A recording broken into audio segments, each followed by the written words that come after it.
주말에 많이 분주하고 바쁘실 텐데 제가 오늘 말씀을 준비하면서 한국교회의 너무 아름다운 그 이야기 하나를 소개하면서 시작하려고 합니다. 이 이야기가 우리 바이센교회 이야기가 되기를 바라는 마음으로 소개하겠습니다. 여러분 그 승동교회라고 아시죠? 승동교회는 우리 교회 인사동에 있는 교회인데 어떻게 아시는 게 더 좋냐면 베트남 오세철 선교사님을 파송한 교회예요. 근데 이 교회가 이 교회 특히 이제 박성춘 장로님이라고 그 초대 장로님이 계십니다. 근데 이 박성춘 장로님은 유학 말 조선 말에 이렇게 세워진 장로님인데 이 장로님이 출신이 백정이에요. 그러니까 조선 시대에도 이제 가장 낮은 신분들이 7대 천민이 있는데 그 7대 천민 중에 한 사람이 바로 백정입니다. 근데 이 박성춘 장로님이 어떻게 신앙생활을 시작했냐면 백정 중에서도 좀 깨어있는 백정이었어요. 그래서 내 삶을 아들에게 물려주고 싶지가 않았어요. 근데 그 아들 이름이 있었는데 박봉출이라는 아들이 있었어요. 그래서 어떻게 하면 이 아들을 나 같은 인생을 되물게 하지 않을까 고민하다가 학교를 보내요. 근데 당시 백정이 갈 수 있는 학교가 있습니까? 없습니다. 근데 그때 이제 선교사님들이 세운 학교가 있었어요. 그 사무엘 무어라는 선교사님이 이 학교는 신분에 관계없이 그 입학을 허락해줬어요. 그래서 이 성춘의 아들 박봉출이 그 학교에 들어가요. 그래서 아버지가 학교에 보내면서 당부를 하나 합니다. 아들아, 그 학교 와서 열심히 공부해라. 그런데 예수 귀신은 믿지 마. 그리고 선교사님 따라서 교회에 가서는 안 된다. 그런 척하면서 공부만 열심히 해. 이렇게 신신당부를 해요. 그렇게 이제 열심히 공부를 했는데 이 아들이 똑똑했어요. 나중에 우리나라 그 제주공원에 일대 의사가 됩니다. 나중에. 그런데 그렇게 한참을 다니다가 이 아버지가 그 박성춘이라는 사람이 백정이 전염병 콜레라라고 해요. 그래서 막 고열로 이제 다 죽는다 그랬거든요. 근데 그 아들이 그걸 듣다가 자기 학교 학교 교장인 그 사무엘 무어 선교사님한테 얘기를 해요. 그러니까 선교사님이 어떻게 금이라고 마음씨가 뛰어가는데 자기가 아는 의사를 한 명 불러다가 뛰어갑니다. 근데 그 의사 이름이 올리브 에디슨이라는 의사예요. 고종 황제 주치의였습니다. 근데 이 박성춘이 콜레라가 아니라 그 주치의가 온 곳에 놀래서 죽을 뻔해요. 그러니까 이런 일이 있을 수가 없거든요. 그러니까 왕의 개는 주치의가 돌봐줄 수 있어도 백정을 손대는 일은 없는 거예요. 박성춘이 그 주치의도 저희 크리스찬이었겠죠. 그 회복 이렇게 치료를 받으면서 회복하면서 그런 생각을 해요. 나 같은 백정도 사랑해주는 분이라면 내가 회복되면 너무 믿고 싶어. 그리고 정말 주님의 은혜로 회복돼요. 그러고 나서 이 사람이 온 가족을 데리고 교회에 갑니다.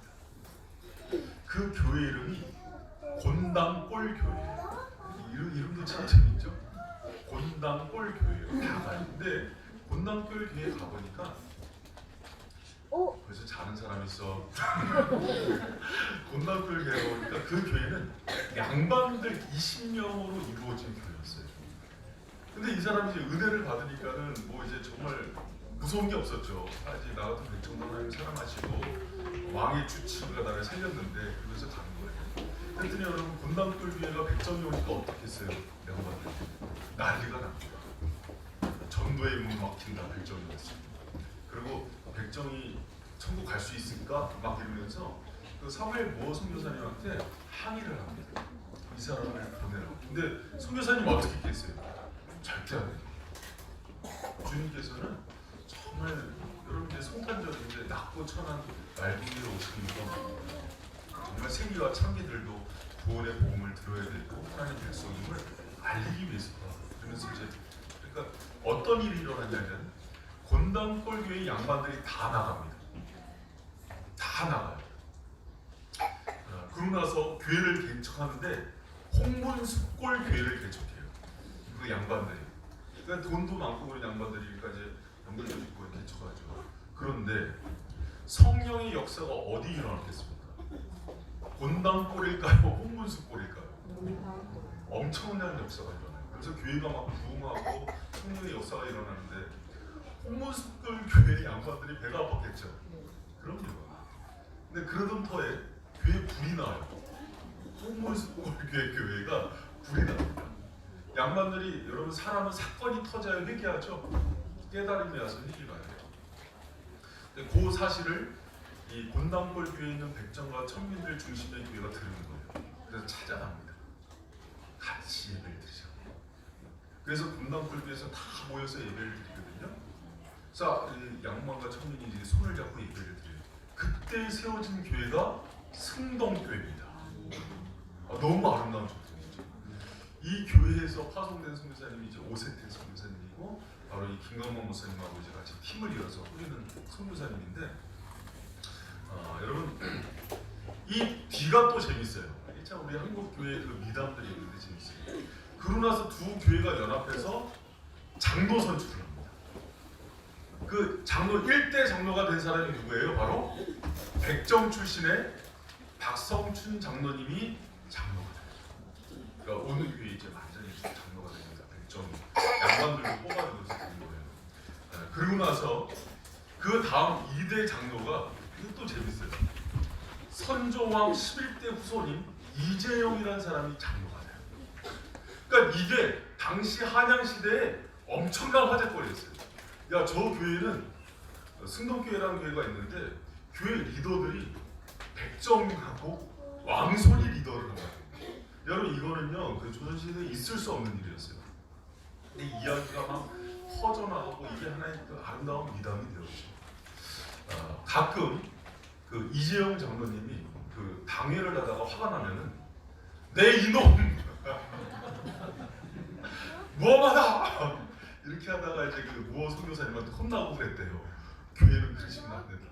이제 사회 신문으로 막 누르고 그러니까 어디 백정이 근데 여러분 그 참 제가 이 이야기를 이렇게 들으면서 승동교회 얘기를 들으면서 가슴이 뭉클한 게 하나 있었어요. 여러분 요새는 교회가 미담이 있는 게 아니라 괴담이 많아요. 교회를 트라마 흉담.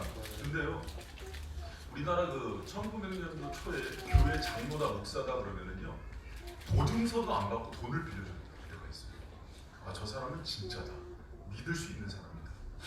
여러분 이렇게 어렵고 교회의 흉담과 괴담이 있는 이때 바이샘이 하나님의 아름다운 스토리를 써나가는 교회가 되기를 축복합니다. 정말 제가 이제 2019년을 마무리하면서 그럼 바이샘이 몸집만 커서는 안 돼요. 성령이 함께 하시는 아름다운 스토리가 이 교회와 여러분의 삶 가운데 정말 아름답게 써내려가는 그런 은혜가 있기를 축원합니다.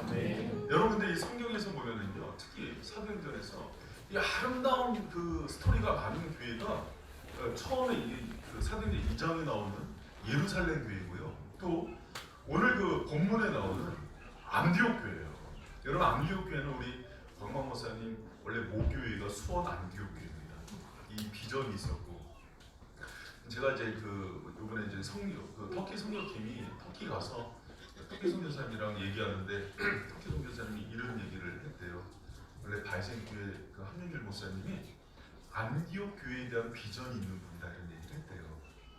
근데 이 안디옥 교회가 처음 선교사를 파송한 교회였습니다. 그래서 저는 정말 그 우리 바이센 교회가 예루살렘 교회와 안디옥 교회의 아름다운 스토리가 있는 교회가 되기를 축복합니다. 정말 그래서 정말 이 시대의 교회들을 아름다운 스토리로 바꿔낼 수 있는 그런 바이센 교회이기를 축원합니다. 그럼 여러분 과연 우리가 정말 그 승동교회처럼 또 안디옥 교회처럼 이렇게 아름다운 스토리가 있으려면 어떻게 해야 되는가 제가 봤더니 성령의 스토리가 있는 아름다운 교회 13장 1절에 보니까 그 안디옥 교회가 그런데 우리 13장 1절 말씀 같이 한번 읽어보겠습니다. 시작. 안디옥 교회에 선자들과 교사들이 있으니 곧 바나바와 바니게라 시몬과 구레네 사람 누리와 노아 헤롯의 동생 아나니와 하면서요 1절에 5명의 리더들이 나와요. 근데 이 5명의 리더들, 제가 이제 그 초록색으로 했는데 바나바, 시몬, 루디오, 마나엔, 사울은요 그냥 이렇게 읽고 넘어가기에는 너무 사연과 스토리가 많은 사람들이에요. 여러분, 바나바는 누굽니까? 예루살렘 교회의 리더면서 가장 존경받는 인물이었고요, 부유한 사람이었어요. 그래서 성도들이 어려우면 자기 땅과 뭐 재산을 정리해서 돕는 그런 가장 존경받는 인물이었어요. 그리고 시몬은 누굽니까? 시몬 앞에 니게르라 하는 시몬이거든요. 니게르는요 흑인의 이름이에요. 흑인인데 헬라식 이름 시몬을 갖고 있는 거는요 노예였다가 잡혔다가 나중에 풀려난 노예 출신이에요. 박성춘 장로 같은 그런 백정 출신이라는 거예요. 그리고 구레네 사람 루기오 이렇게 얘기를 하거든요. 이 구레네 사람 그 루기오는요, 여러분 핍박을 피해서 도망친 사람이에요. 예루살렘에서. 그때 여러분 핍박했던 사람이 누굽니까? 뒤에 나오는 사울이에요. 이게 참 재밌는 구성이죠. 그리고 분봉왕 헤롯의 젖동생 마나엔이라 그래요. 여러분 분봉왕 헤롯 어디 나옵니까? 사도행전 12장에서 야고보 사도를 죽인 인물이에요. 우리 지난주에 들었잖아요. 베드로 사도를 감금하고 죽이려고 했던 사람이 헤롯이에요. 그러다가 하나님께 교만이 가다가 12장 뒤에 보면은 축 먹어 죽어요. 그게 뭐 해충인지 무슨 축인지 모르겠지만 축 먹어 죽어요. 그런데 이 마나엔이 누구라고요? 왕족이에요. 왕족. 그리고 어렸을 때 같은 유모로부터 젖을 먹고 자라서요 그 헤롯하고는 아주 가까운 사이입니다. 그리고 헤롯의 젖동생으로 와서 당시 헤롯이 60대 중반 정도 나였기 때문에요 65세 정도로 추정을 해요. 여러분 이 구성을 보세요. 이 5명. 노예도 있고 왕족도 있고 교회를 핍박했던 사람도 있고 핍박을 받아서 도망친 사람도 있고 어려운 사람도 있고 잘 사는 사람도 있고 이렇게. 근데 이 사람들이 다 지금 안디옥 교회 뭐가 됐어요? 다 장로가 된 거예요. 지도자가 된 거예요. 여러분 안디옥 교회는요 그냥 이렇게 1절만 읽고 넘어갈 수 있는 그런 교회가 아니에요. 정말 아름다운 이야기가 있는 교회예요. 승동교회를 넘어설 수 있는 그런 이야기와 스토리가 있는 교회가 바로 안디옥 교회임을 기억하는 저와 여러분들에게 축원합니다. 여러분 그래서 지금 안디옥 교회의 비전이 있는 거예요. 세상에서 정말 못 사는 사람, 어려운 사람, 잘 배웠던 못 배웠던 상관없이, 잘생겼던 못생겼던 상관없이, 뚱뚱하든 날씬하든 상관없이 이 교회에서 복음 앞에서 모두 평등하고 하나님의 사랑을 누리고 말씀 앞에서 소망을 갖는 그 교회. 아멘. 여러분 바이센 교회가 되기를 축원합니다. 아멘. 여러분 많은 성도들이 오늘날 이렇게 얘기해요. 교회에서 그래도 교회도 똑같아. 가면은 돈 있어야 대접받고 신분 높아야 대접받고 이쁜 짓 해야 대접받고 그렇지 않아요. 여러분 원래 초대교회의 모습, 승동교회의 모습, 하나님의 교회의 모습들은요 여러분 아름다운 스토리가 있는 교회예요. 여러분 우리 저기 바이셈이요 이런 스토리들을 하나하나 아름다운 성령의 스토리를 만들어가는 거룩한 교회가 되기를 축원합니다. 이 일에 가슴이 뛰어야 돼요. 여러분 성도도 마찬가지입니다. 성도들도 아름다운 성도들은요 잘 들어보세요. 요새 젊은이들이 굉장히 이렇게 목숨 거는 게 있어요. 이게 뭐냐면 스펙이에요. 스펙. 그런데 하나님의 사람은요 제가 성경 어디를 봐도 스펙의 사람은 아니에요. 근데 하나님의 사람의 공통점이 있어요. 뭐냐면 성령의 스토리가 있어요. 그 아름다운 스토리들이 쓰여진다고요. 여러분 그 스펙이라는 그 단어는요 그 스페시피케이션이라는, 그래서 뭐 명세서 이 제품 설명서라는 거예요. 그래서 여러분 노트북이나 뭐 차 이렇게 보면은 차 스펙이 뭐냐, 노트북 스펙이 뭐냐 그러잖아요. 이렇게 뭐 A3다, 뭐 이게 뭐 펜티엄이다 이런 게 다 스펙이에요. 그리고 뭐 이제 256기가다 막 이렇게 다 스펙이에요. 여러분 근데 우리가 내 스펙을 얘기하는 거는요 사람의 인간성, 하나님의 형상을요 비하시키는 겁니다. 여러분 그런 사람, 그런 가운데서는요 인간성이 회복될 수가 없어요. 정말 우리가 하나님의 사람이 뭐에 관심이 있냐면은 스토리에 관심이 있어요. 그 사람이 살아온 인생 여정, 하나님과 함께하는 이야기들, 성령의 이야기들이 우리의 힘이 되기를 축복합니다. 아멘. 여러분 그 AI는요 절대 스토리를 만들 수 없다고 합니다. 그러나 하나님의 사람들만 만들 수 있는 게 아름다운 스토리.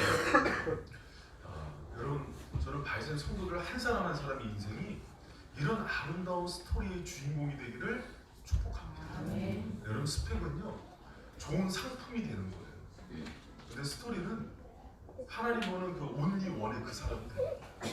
여러분 그분과 동행하고 성령께 쓰임 받는 아름다운 인생, 가치 있는 인생이 되기를 축복합니다. 아멘. 여러분 제가 그 요새 감리교 하면은 유기성 목사님, 또 이제 우리 장로교 하면 이찬수 목사님 제일 쳐주잖아요. 두 분 보니까는 특징이 뭐냐면 스펙이 별로예요. 스펙은 그렇게 잘하지 않았어요. 근데 이 두 분의 특징이 뭐냐면 성령과 함께한 스토리가 굉장히 뛰어나요. 여러분 제가 우리 그 김은수 권사님 이렇게 기도하는데 참 은혜를 받은데 하나님 어쩜 이렇게 정말 주옥 같은 사역자들을 보내주셔서 너무 감사합니다. 그렇게 했잖아요. 우리 장로님하고 저하고 이제 사역자들 이력, 스펙도 보고 스토리도 받아요. 그 자기소개서의 스토리와 스펙을 받거든요. 근데 제가 중점으로 보는 건요 스펙보다는 스토리예요. 여러분 보세요. 바이센이요 지난 10년 동안 아카데미도 하고 그러면서 우리 교회가요 과거에 총신, 합신, 대신, 수석, 차석은 다 지나간 교회예요. 여러분 그거 알아요? 사역자들 뽑을 때 아카데미 사역을 하다 보니까 총신, 수석, 합신, 수석, 안양대 수석은 제가 가서 강의하다가 다 내려다가 강의를 했어요. 그런데 제가 그러면서 깨달은 게 하나 있어요. 스펙이 하나님의 일을 이루지 못해요. 그러나 성령이 붙들림 받은 그 스토리가 있는 사람들은요 반드시 강력하게 쓰임받는 은혜가 있습니다. 네. 여러분 우리 젊은이들이 거기에 좀 관심을 가졌으면 좋겠어요. 그래 여기 나 토익 몇 점짜리야? 나 어느 학교 나왔어? 여러분 하나님 조금 더 관심 없습니다. 여러분 하나님은요 지금도 성령과 동행하면서 그분과 함께 많은 아름다운 이야기를 쓰는 그 미담의 주인공들, 그 사람이 저와 바이센과 여러분이 되기를 원하십니다. 네. 여러분 그런 인생이요 나중에 아름답게 쓰임받는 인생이에요. 여러분 성령의 스토리의 주인공이 되는 교회와 가정이 되기를 축원합니다. 네. 여러분 뒤돌아보세요. 내가 과연 어떤 스토리가 있지 나한테? 30년, 40년, 50년 살았는데 아무 스토리가 없어요. 그냥 먹고 사느라고 소사사슬처럼 차 사고 집 사고 애 낳고 컸더니 끝이야. 비참한 인생입니다. 여러분 정말 그래요. 어느 날 하나님께서 하나님과 동행하고 성령과 함께한 이야기들을 딱 샘보이면서 얘기하면 끊임없이 나오는 인생이 돼야 돼요. 이게 가치 있는 인생이에요. 내가 하나님이 기억하는 인생이에요. 그런데요 전부 어디에 관심이 있냐면 자기 스펙 올리는 거예요. 잘 먹고 잘 사는 일에 관심이 있는 거예요. 너무 비참한 인생이에요. 그렇게 60년, 70년, 80년 가서요 나중에 보면은 남는 게 없는 거예요. 근데 가진 건 없지만 성령과 동행하고 주님과 손에 붙들려서 쓰인 그 스토리가 있는 사람들은요 부유한 사람들이 되는 거예요. 여러분 거기에 좀 관심을 갖는 저와 우리 성도들 되시길 축원합니다. 여러분 그 올해 우리 바이센 그 선교회였잖아요. 정말 힘을 다해서 선교하셨어요. 간 선교사도 있고 힘을 다해서 선교하는 후원하고 기도한 선교사들도 있었고 또 파송받은 선교사들도 있었고 그런데 정말 이 8분들 보면은요 단기 선교 갔다 온 8분 보면은요 스토리가 있어요. 그 스토리 평생 이야기하고 다닐 거예요. 주님과 함께한 그 스토리 평생 이야기하고 다닐 거예요. 여러분 우리가 주님과 그렇게 쓰임받는 성령의 스토리 거기에 주인공이 되길 축원합니다. 할렐루야. 관점이 바뀌어야 돼요. 시야가. 그러면 여러분들은 그 성령이 그 함께하는 그 스토리의 주인공이 되려면 어떻게 되느냐? 두 가지만 찾아볼게요. 너무 많은 얘기가 있는데 오늘 본문 가운데 두 가지만 얘기하겠습니다. 여러분 생각해 보세요. 내 생각대로 어떤 육신의 정욕대로 인생을 살아간다. 그럼 스토리의 주인공이 될 수 있을까요? 절대 없어요. 절대 없어요. 그냥 먹고 사는 거에만 그냥 연연하면서 살아가요. 소사사슬처럼 돌라 야일 막 이런 사람들처럼 그냥 애 낳고 나기 사고 성 사고 이러면서 끝나는 인생이 되는 거예요. 그럼 어떻게 해야 되느냐? 하나님의 말씀이 주도하는 인생이 돼요. 내 인생을 뭐가 주도해야 돼요? 말씀이 주도해야 돼요. 내 생각과 내 가치관이 아니라 하나님의 가치, 그분의 꿈, 비전, 그분의 말씀이 내 인생을 끌고 갈 때 전혀 다른 인생을 사는 거예요. 그래서 거기서 스토리가 나오는 거예요. 여러분 오늘 본문 보면은요 13장 1절에 이 5명의 사도들을 소개하는데 이들 앞에 하는 수식어가 2개가 있어요. 뭐냐면 이들이 누구라고 그래요? 왕후손이든 노예 출신이든 교회 핍박하든 상관없어요. 이들이 교회 가운데서 받은 은사가 뭐냐면 선지자와 교사예요. 선지자와 교사가 교회의 리더들인 거예요. 이 선지자와 교사의 특징이 뭔지 아십니까? 하나님의 말씀을 대언하고 가르치는 사람.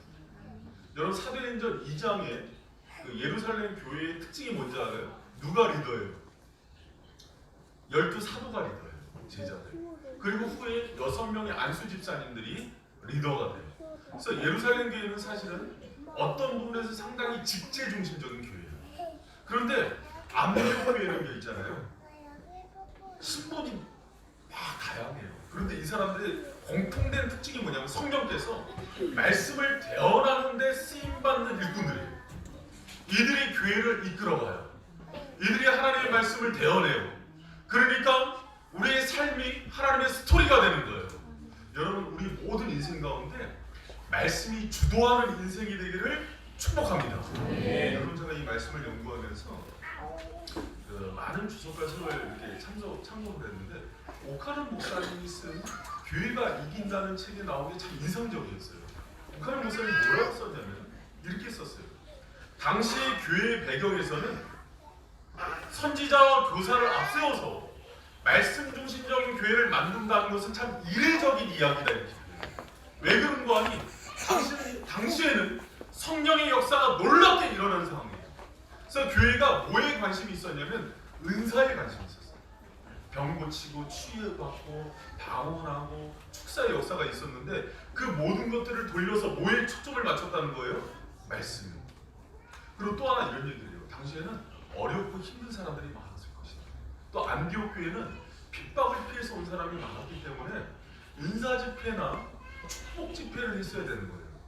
그런데 그런 것들을 다 내려놓고 뭘 중심을 잡아요? 말씀을. 여러분 은사나 축복이나 시대와 상황에 따라서 내려지기도 하고 없어지기도 해요. 그러나 영원한 하나님의 말씀을 붙잡고 갔을 때 우리 인생이 하나님의 역사가 되고 하나님의 이야기가 된다는 사실을 믿는 저 여러분 되시길 축원합니다. 그래서 여러분 이 교회 리더들은 사도와 교사들을 세워서 그렇게 이끌고 갔던 거예요. 그리고 여러분 중요한 스토리가 되는 중요한 두 번째 방법은요. 성령님께 민감한 인생이 되어야 됩니다. 여러분 2절에서 3절 우리 같이 한번 읽어봅니다. 시작. 주를 찾아가는 시간에 성령이 나타나되 내가 불러시킨 일을 위하여 바나바와 사울을 따로 세우라 하시니 이에 근심하여 기도하고 그 사람에게 안수하여 받으려니라. 여러분 이제 제자 훈련도 이제 거의 끝나가는데 제가 금요일마다 그 주제에 맞춰서 설교를 하잖아요. 균형 잡힌 교회 생활 시리즈를 하면서 이런 얘기를 했습니다. 균형 잡힌 교회에 있어서 성장에 있어서 중요한 그 세 가지 축이 있는데 교회는요 이 초대교회 때부터 예루살렘 안디옥 교회부터 지금까지 하나님의 성장, 교회 성도 성장에 있어서 바꾸지 않는 중심축이 하나 있어요. 뭐냐면 말씀과 기도입니다. 뭐라고요? 말씀과 기도. 여러분 이건 귀에 딱지가 기도로 그치만 참 순종이 안 되는 게 말씀과 기도예요. 그래서 늘 건강한 교회는 이 부분을 늘 앞세워야 돼요. 그런데 한 가지 잊지 말아야 될 게 있어요. 왜냐하면 말씀과 기도를 앞세워서 뭘 경험해야 되냐면 성령의 역사하심을 체험해야 돼요. 그런 사람이 반드시 성장해요. 말씀 읽고 기도 많이 하는데 한 번도 성령의 역사를 체험하지 못했다. 그런 거는요 뭔가 문제가 있는 거예요. 그럼 말씀과 기도를 통해서 성령님의 역사, 그분의 함께함을 체험하는 그런 은혜의 성도들이 되기를 축복합니다. 그래서 이건 너무 중요한 거예요. 근데 이 초대교회는요 이런 역사들이 너무 많았어요. 그래서 이 사도들이 말씀을 증거할 때 어떤 역사가 있었냐면 성령께서 그 감동을 주시고 말씀을 해서 교회의 방향을 주시는 게 많아요. 그러다 보니까 2절에 이렇게 기도할 때 주를 섬겨 금식할 때 성령이 가라사대 무엇을 하라 그래요? 바나바와 사울을 따로 세우라. 무엇을 위해서 따로 세우라는 겁니까? 선교를 위해서. 이방인 선교를 위해서 따로 세우라. 이 방향을 줬고 3절에 보니까 모든 교회가 금식하고 기도해서 두 사람을 안수하고 보내요. 성령의 음성에 민감하게 반응하고 순종하는 모습이 나와요. 여러분, 이 발생 공동체가 그런 교회가 됐으면 좋겠어요. 말씀 앞세우고 기도하는데 순종은 안 해요. 그런 교회가 아니라 성령께서 주신 그 감동에 따라서 하나님의 말씀대로 즉시 순종해서 하나님께 나아가는 그런 교회가 되기를 축원합니다. 여러분, 근데 3절에 보니까 주목해서 볼 게 있어요. 뭐냐면 성도들이 성령께서 방향을 줬으면 바로 순종하면 되잖아요. 근데 3절에 보니까는 무엇을 합니까? 금식하고 기도해요. 여러분, 왜 금식하고 기도했을까요? 성령이 방향을 줬는데 이것을 행하기가 쉽다는 거예요, 어렵다는 거예요? 어렵다는 거예요. 금식하지 했어요. 왜 그런 거 아니? 그 제가 주석이나 이런 걸 조사해 보니까 이렇게 써 있어요. 당시 안디옥 교회는 생긴 지 1, 2년 정도밖에 안 되는 교회였대요. 그리고 성도도 100여 명 정도 되는, 그러니까 저희 교회 정도의 사이즈의 교회였어요. 근데 이 교회 정도 사이즈고 경제력도 대부분 핍박을 피해서 온 사람들이거나 어려운 사람이 많아서 그렇게 파송할 만한 경제적인 여력도 있어요, 없어요? 없었던 거예요. 그러니까 성령이 주시는 방향이 쉬워요, 어려워요? 어려운 거예요. 그리고 파송하라고 찝어준 인물이 누구예요? 당시 사울은 그렇다고 쳐도 바나바는 누구예요? 가장 유력한 인물이고 예루살렘 교회에서 거기 책임지라고 본 담임 목사 같은 위치예요. 그러니까 이거예요. 베트남 놓고 기도했더니 긴장만 남고 힘들 나가.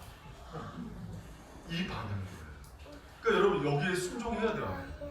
해야 되는데 쉬워요. 어려운 거예요. 그러나 이 방향이 누구의 뜻이에요? 성령의 뜻이고 하나님의 뜻일 때는 어떻게 해야 돼요?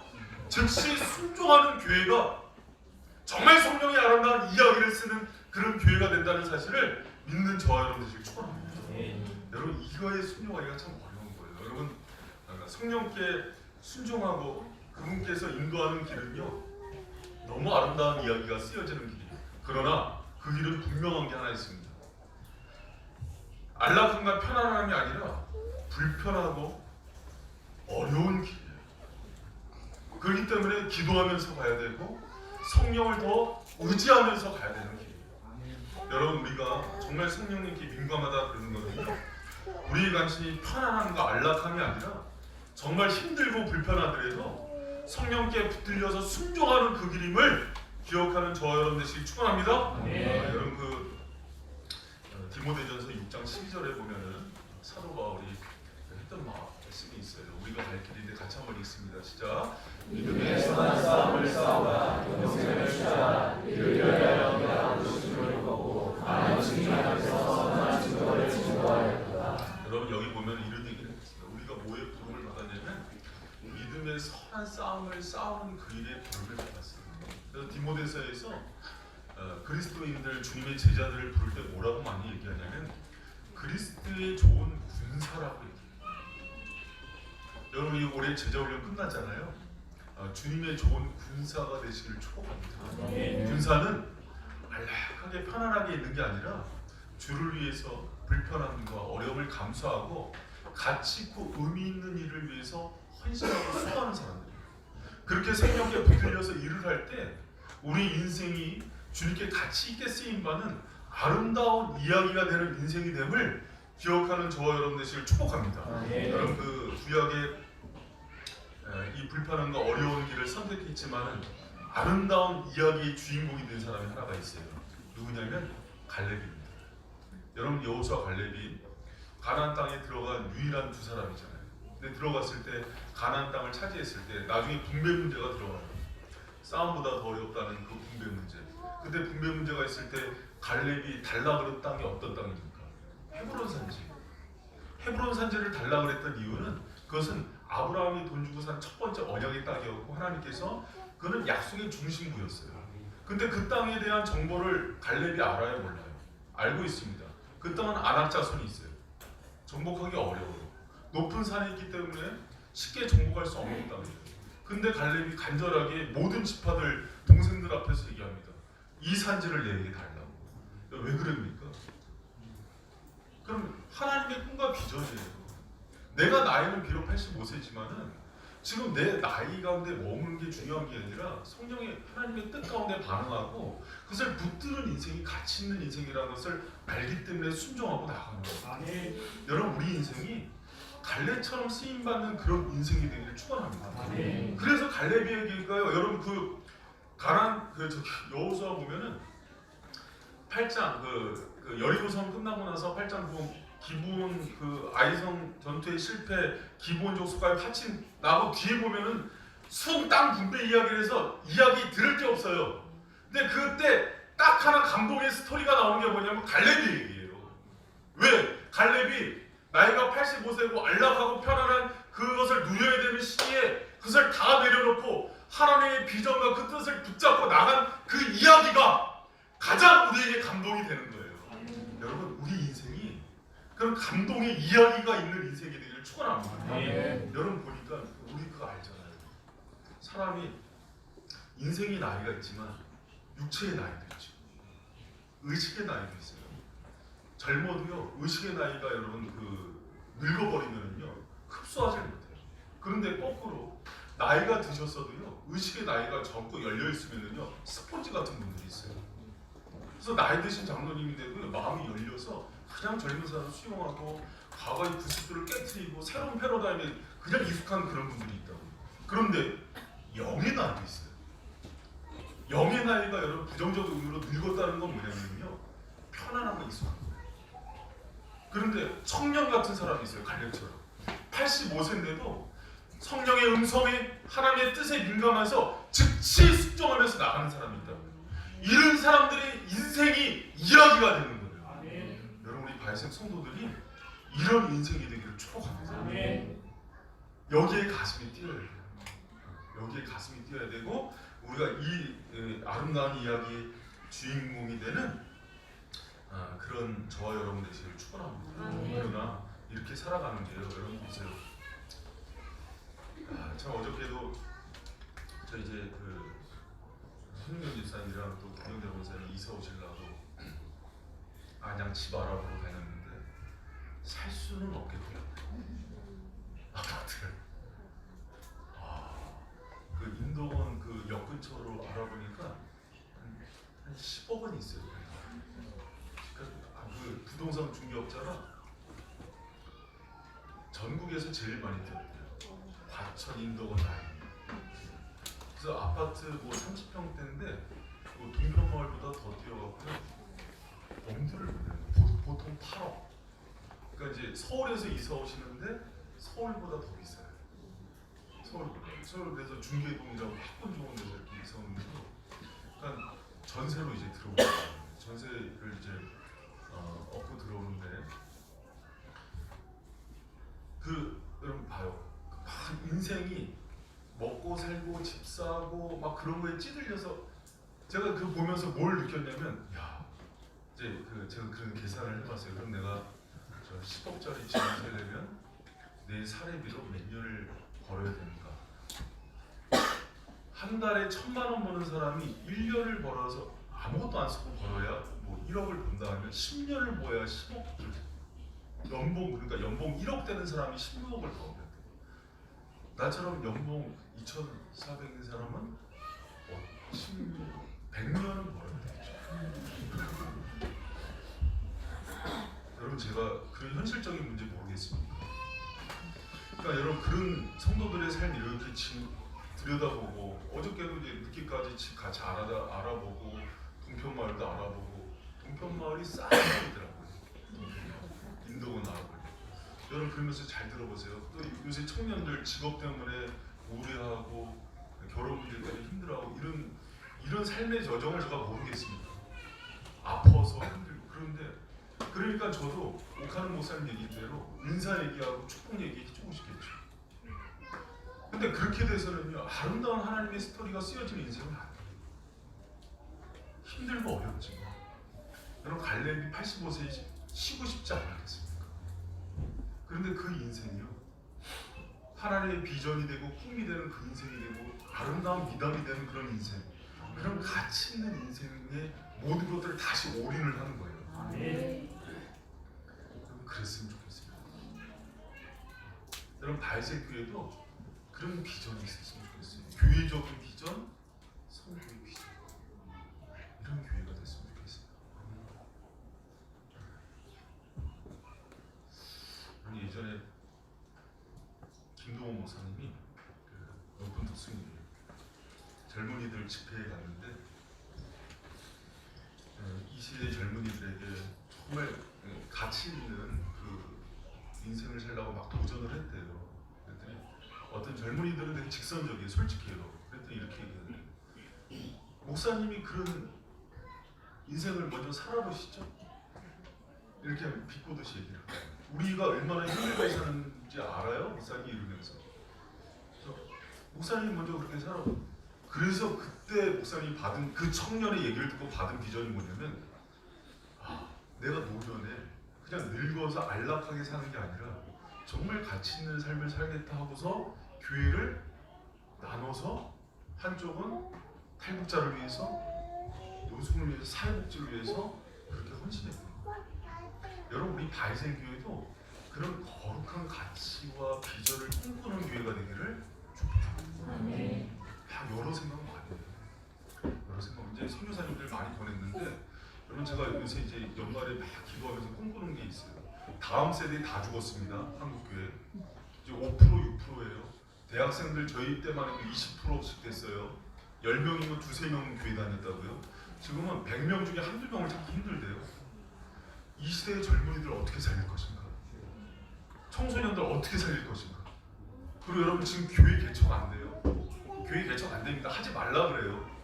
그러면 과연 지금 우리 막 양 목사님, 김태형 목사님 같은 분들 이 교회 개척시키고 자립시키는 거에 대해서 소망이 있는 그런 비전을 꿈꾸는 교회가 되지 않겠어요? 아멘. 할렐루야? 아멘. 그럼 여러분, 5년이 됐다. 6년, 7년 후에 보세요. 바이셈이 이름도 셈이에요. 셈은 어떻게 해야 맑아져요? 퍼내야 돼요. 나눠줘요. 그래서 이제 어느 정도 몸뚱이가 커졌을 때요, 각 셈별로 교회 개척을 시키는 거예요. 왜 한 명만 아멘이에요? 가슴 뛰지 않아요, 여러분? 아멘. 너나 뛰어라. 청년들 잘 들어보세요. 요새 뭐 교회 개척 힘들, 그게 아니라 정말 개척이 되는 걸 보여주는 거예요. 아멘. 우리가 같이 여기 부목사님들이랑 흩어져서 장로님들 한 사람씩 붙고 권사님들 한 사람씩 붙여서 우리 중직들 왜 세우냐면 그거 하라고 세운 거예요. 이제 저 인간이 본색을 드러내는 거예요. 발생이 원래 가치였어요. 원래 이준청이 재작년에 들어왔을 때, 작년에 들어왔을 때 제일 먼저 붙들고 간 게 발생을 맡아라. 엄청 고민하고 들어갔어요. 목사님, 제가 갈 길은 아닌 것 같습니다.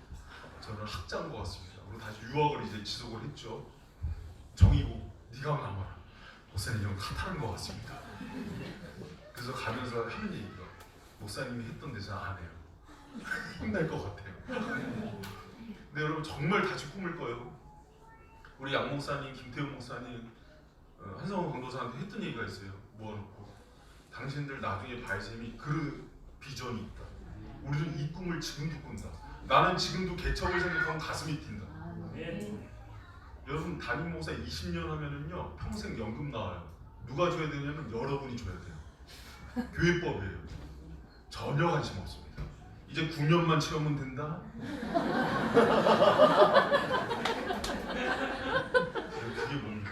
여러분, 제일 귀찮은 게 늙어주는 거예요. 근데 여러분, 정말 관심 없어요. 한국 교회 지금요, 젊은이들이, 우리 애새끼리, 저 애들이 잘할 교회가 없다고요. 젊은이들, 청소년들이요, 뛰어놀 수 있는 그 교회들이 없어졌어요. 저는요, 처치맨이에요. 저의 꿈과 인성과 모든 건 교회에서 형성됐어요. 이 울타리가 없어지는 건 지옥이에요, 한국이. 근데 여기 꿈을 꿔야 돼요. 여러분 바이샘이 자꾸 이 개척교회가 뭘 하겠어 그러지만 여러분이 그 꿈을 꾸시기 바랍니다. 아멘. 하나님의 이야기가 되고 스토리가 되길 축복합니다. 아멘. 여러분 저는 진짜 우리 그 새로운 그 목사님들 강사님들 보면서 진짜 꿈을 꿔요. 볼 때마다 등치도 얼마나 큰지 사역자실이 너무 작아. 김태호 목사님은 둘이 쓸 걸 혼자 쓰고 있어요. 일단 구경 좀 가보세요. 볼만해. 의자도 벌써 망가뜨리고. 자, 저는 그 전도자의 마음을 좀 알아주세요. 저희 바이샘은 처음부터 이름을 그래서 바이샘이라고 친 거예요. 장렬하게 흩어지자. 주님의 꿈을 붙들고 이제 일 가운데 우리 장로님, 권사님, 안수지사님들 그래서 세우고 거예요. 이 가치와 비전을 이제는 구체화시키고 지파별로 목사님들도 보니까 지역이 좋아요. 한 명은 부천 살고, 한 명은 안산 살고, 한 명은 저기 서울에 살고 딱 네 군데로 쪼개져. 할렐루야. 이 일 가운데 박수만 치고 주님 병규가 저기 있으니 쟤를 보내소서. 이게 아니라 여러분이 모두 자원해서 이 일에 협력해 주시길 축복합니다. 아멘. 이제 여러분의 셈은 같이 개척할 멤버인 거예요. 아멘. 할렐루야. 아멘. 이 시대에 여러분 정말 좋은 스토리를 남기는 교회가 되길 축원합니다. 아멘. 정말 여러분 가슴 뛰지 않아요? 선교사님도요. 여러분 우리 안디옥 교회 같았어요. 1, 2년 차 때 어떻게 보내? 근데 성령에 강력한 응석이 있었다고. 그때 몇 명 안 되는 성도들이 정말 한 명 반대하고 만장일치로 그 한 명은 자기가 썼을 것 같아요. 그러면서 보내왔던 교회라고. 그러면서 선교사를 한 명 한 명 보내면서 지금 선교제에서 정성영 선교사님 이런 분들이 하는 얘기가 있어요. 선교제의 거점은 이슬람은 터키를 잡아야 되고 공산권은 베트남을 잡아야 돼요. 하나님의 뜻이라고. 근데 그 선교사님들을 만나게 하시고 파송하게 하시고 교회가 일 가운데 힘을 내서 기도하게 하는 교회라고요. 할렐루야. 그러면 그 다음 한국 교회 살립시다. 젊은이 살리고 청소년 살리고 재우리 어떻게 할 거예요? 재우리 이거. 우리 이제 꼬맹이들 어떻게 할 거예요? 얘네들 다닐 교회가 없어요 이제. 고령화 되고 알고. 여러분 그랬을 때 다시 한번 꿈을 꾸는데 다시 한번 얘기합니다. 그 꿈을 꿀 때는요 불편해요. 힘들어요. 저 찾아봤잖아요. 중고 가구도 올리다가 냉장고 올리다가 터키 선교사님이 개척이 이런 건지 몰랐다고 허리 나가는 줄 알았더니 다 올리고 주워다 올리고 라꾸라꾸 침대 올리고 막 그러면서 했던 개척이 지금 4층에서 쓴 그 테이블이요 그때 개척 초에 있다는 거예요. 여기서 저기 중고 사다가 땅콩 의자랑 다 중고 사다가 갖다 놓고 개척 흔적을 가지고 여러분 이 시대에 다시 꿈을 꾸고 주님의 비전과 아름다운 스토리의 주인공이 되는 우리 바이샘 모든 교우들 되시기를 축복합니다. 아멘. 여기에 막 가슴이 뛰어야 돼요. 아멘. 여러분 한국교회가 왜 죽어가냐면 돈이 많아져서 죽어가요. 극장식 의자와 그 안락함이 사람들의 영혼을 다 죽였대요. 이게 다 우리 처음에 돗자리 깔고 예배드렸던 교회예요. 맞아요. 그 야성이 있다고 이 교회가. 아멘. 근데 점점 편안해져 교회. 그러니까 이제 큰 교회에서 온 사람들은 이게 편안한 거야. 여러분 모든 안락함과 그거를 편안을 벗어버리고 너무 커졌어요. 교회가. 하나, 둘, 셋, 4개 개척하면 딱 좋겠고 그런 야성이 있어요. 하긴 그냥 여러분 왜 큰 교회 가는지 아십니까? 편안한데 스며들어서 익명성 보장 나 터치하지 말라는 거예요. 주님이 주님도 당신을 터치하지 않습니다. 계속 편안하게 계시다가 천국에서도 터치하지 않으실 거예요. 주님이 터치하지 않는 곳이 지옥이에요. 여러분 그래서 오늘날의 교회는요 다 사실 죽어있는 상태.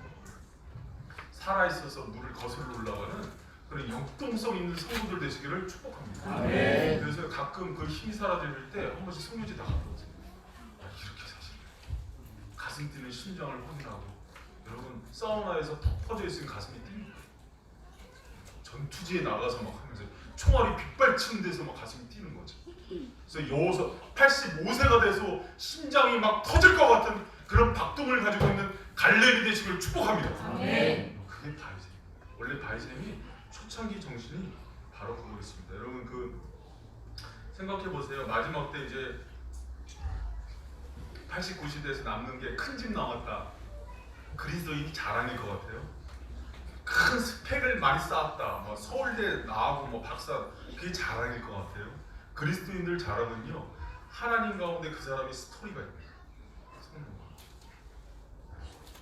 여러분 갈렙과 같은 인물 되시길 축복합니다. 네. 제가 아주 인생의 부정적인 스토리 남긴 사람 하나 소개하면서 이 얘기를 마칠게요. 존 칼망이라는 그 할머니가 있었어요. 큰 집 소유하고 있었는데 옆집 살던 47세 된 젊은 남성이 머리를 굴립니다. 저 할머니가 이제 90세니까 죽을 날이 얼마 안 남으니까 저 집을 내가 뺏어야겠다. 그래서 할머니가 딜을 해요. 매월 내가 40에서 50만 원, 프랑스 사람이니까 돈을 줄 테니까 할머니 돌아가실 때 이 집을 내 소유를 해요. 계약서를 써요. 이 사람이 짠말을 부린 거예요. 변호사 출신에서 똑똑했어요. 내가 어떻게 하면 이제 많은 걸 남기려고. 그래서 매달 죽는데 놀라운 일이 벌어졌어요. 이 할머니가 안 죽는 거야. 이 존 칼망 할머니가 122세까지 기네스북에 오릅니다. 그래서 이 젊은이가 먼저 죽어요. 야, 우리 얼마나 정말 엄청난 스토리예요. 여러분 인생이 그래요. 여러분 그 스토리의 주인공이 될 거예요, 아니면 여기서 갈렙 같은 그런 스토리의 주인공이 될 거예요. 여러분이 선택하세요. 저 인간 평생 부동산 투기만 하고 다녔더라. 그 사람의 스토리예요. 존 칼망 그 옆집 사는 젊은이는요, 모든 복음 전도자가 한 번씩은 얘기하는 그 비유, 그 스토리의 주인공이에요. 얼마나 쪽팔립니까? 여러분 인생 다시 한번 하나님 앞에서 회개할 날이었을 때 아무것도 남지 않았어. 근데 갈렙은 하나님 앞에 외칠 거예요.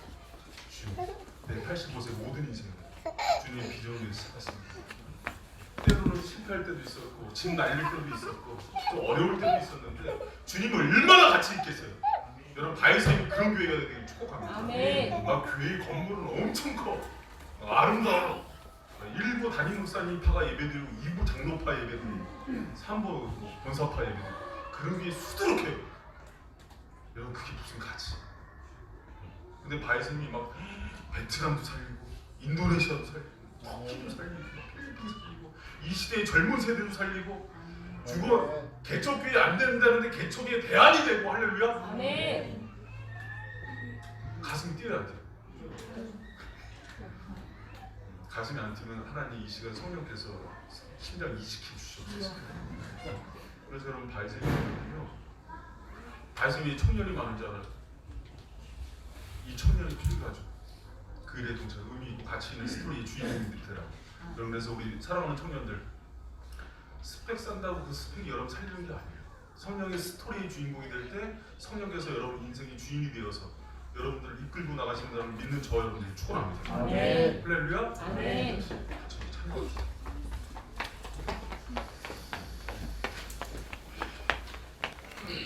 여러분 하나님이 꿈이